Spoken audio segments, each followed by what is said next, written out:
Да, благодарам. Одма на стартот ќе се признесам дека не сум задоволна од одговорот и нема да имам дополнително прашање. Имено се работеше за моје писмено поставено прашање до министерот за финансии, како што кажавте за двата усвоени амандмани по однос на буџетот 2022 година, а се однесуваа 1.500.000 денари за реновирање на училишна спортска сала во Средно економско училиште Гостивар и 2 милиони денари за реновирање на кровна конструкција и загревање во спортската сала Младост во Гостивар.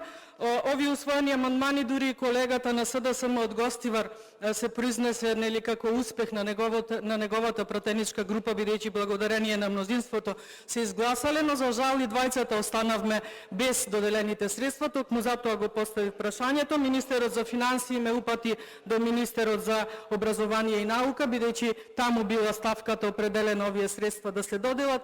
Како и да е, веќе сме на отварање, односно отворена расправата по буџетот за 2023 година. Дефинитивно овие средства нема да се доделат по однос на спортски училишни сали, особено за средни училишта, во буџетот од 5,3 милиарди евра.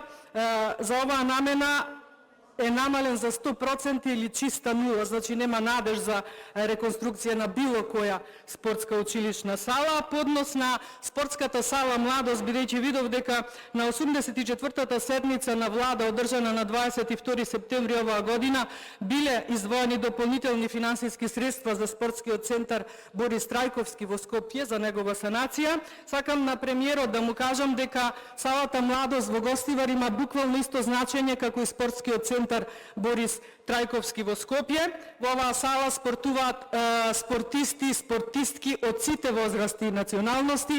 Тука тренираат и се играат надпревари од ракомет, кошарка, карате и така натаму, но најболна тема во моментов е нашиот кошаркарски клуб КК Гостивар, кој што игра во прва лига.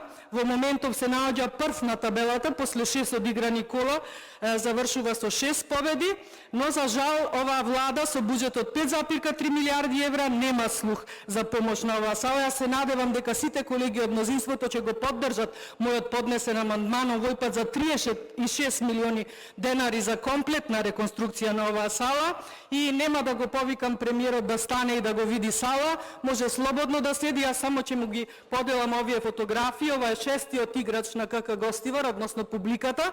Надпреварите на овој клуб собираат до 2000 гледачи во публика, затоа е шампион. Премиерот не се ни наоѓа во салата. Ви благодарам за вниманието.